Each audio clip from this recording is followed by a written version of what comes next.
نوجوان بڑا خوبصورت ہے۔ اس خوبصورت نوجوان کو ایک حسینہ عورت نے اپنی طرف بلایا تو اس نے کہا کہ مجھے تم سے محبت ہے۔ نوجوان نے کہا معاذ اللہ، میں اللہ سے معافی مانگتا ہوں، اللہ کی پناہ۔ وہ نوجوان چلا جاتا ہے۔ دوبارہ پھر ایک دن وہ نوجوان گزرتا ہے، اسی بی بی نے دوبارہ اسے بلایا۔ جب وہاں وہ نوجوان دوبارہ جاتا ہے تو بی بی نے کہا کہ میرے ساتھ قربت کر، میرے قریب ہو جا، میں تیرے بغیر قرار نہیں پا سکتی۔ اس نے کہا بی بی اللہ سے ڈر، اللہ سے ڈر، یہ تو مجھے کس چیز کی دعوت دے رہی ہے؟ خدا سے ڈر، تجھے خدا سے ڈر نہیں لگتا؟ اس نے کہا میری خواہش پوری کر وگرنہ میں شور مچا دوں گی۔ اس نوجوان نے دل میں اللہ کی طرف متوجہ کی، اپنے مولا کو یاد کیا اور کہا کہ اللہ آج میری آزمائش ہے، میرا ایمان سلامت رکھنا، آج میری آزمائش ہے میرے اللہ، میرا ایمان سلامت رکھنا۔ جیسے اس نوجوان نے یہ اپنے دل میں ارادہ کیا تو اسے اللہ نے بات سجھائی۔ جب کوئی بندہ اللہ کا ہو جاتا ہے نا، اللہ راہ بندے نو دیندہ ہے، اللہ راہ دیتا ہے جی۔ یہ نہ کہ یہ کہ رستے نہیں ملتے، آپ یقین سے قدم آگے بڑھائیں، خدا رستے بناتا ہے۔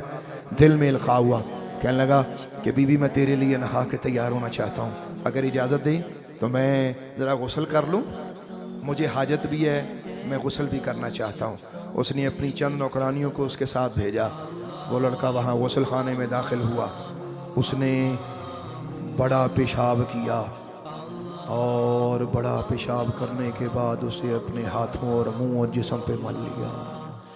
اللہ اکبر، اللہ اکبر۔ آپ کو میری بات سمجھ آ رہی ہے؟ لفظوں پہ غور کیجئے گا۔ اوہ اللہ دا اتنا خوف، اللہ کی محبت میں اس نے اپنے وجود پر اس نے وہ گندگی مل لی، اور گندگی مل کے وہ جیسے ہی باہر نکلا انہوں نے کہا یہ تو دیوانہ، یہ تو پاگل ہے، دیکھو یہ گندا ہے، اسے اٹھا کے ٹاٹ میں لپیٹ کے باہر پھینک دیا جائے۔ اس نوجوان کو باہر پھینک دیا گیا۔ جب رات ہوتی ہے، نصیب جاگ اٹھے، وہ نوجوان گھر جا کے پاک صاف ہو کے نہاتا ہے اور سوتا ہے۔ اللہ کی شان یہ دیکھو، ایسے بھی ہوتا ہے، اللہ ایسے بھی کسی پہ مہربانیاں کرتا ہے۔ رات خواب میں کیا دیکھتا ہے کہ ایک طرف حضرت یوسف علیہ السلام کھڑے ہیں۔ حضرت یوسف علیہ السلام فرماتے ہیں کہ میں تو یوسف نبی تھا اور تو کون ہے جو اپنی عزت بچا کے وہاں سے واپس آ گیا؟ وہ نوجوان کہتا ہے میں نے خواب میں کہا کہ مجھے اللہ کے ڈر نے اس سے دور رکھا، میں اللہ سے ڈرا۔ اللہ اکبر، اللہ اکبر۔ کہتا ہے میں ابھی یہ دیکھ رہا تھا، میں نے ایک طرف دیکھا، ایک پھڑپھڑاتے پروں کی میں نے آواز سنی تو میں نے کیا دیکھا کہ ایک فرشتہ ہے۔ وہ فرشتہ میرے قریب آیا، میں نے اتنا خوبصورت فرشتہ کبھی دیکھا ہی نہیں تھا، اور جیسے ہی اس فرشتے نے مجھے اپنے قریب کیا اور قریب کرنے کے بعد اس نے میرے جسم پہ ہاتھ پھیر دیا۔ ہاتھ پھیرنے کے بعد کہا آج سے تیرے جسم سے وہ خوشبو آئے گی، زمانہ حیران ہو۔ کہتا میں جب صبح بیدار ہوا، میرے گھر میں لوگوں کی لائن لگی ہوئی تھی، باہر صحن بھرا ہوا، گلی میں خوشبو کے چرچے، اور مجھے دیکھیں کہ خوشبو اسی کمرے سے آتی ہے۔ نوجوان اپنے کمرے سے باہر نکلا، محلے والے کہنے لگے تو نے کون سا ایسا عمل کیا ہے؟ رو کے کہنے لگا اگر اپنی عزت کا ڈر نہ ہو تو میں تمہیں بتاتا ہوں۔ کہنے لگا اگر مجھ پہ یقین کرو گا ہم کریں گے، تو بتا۔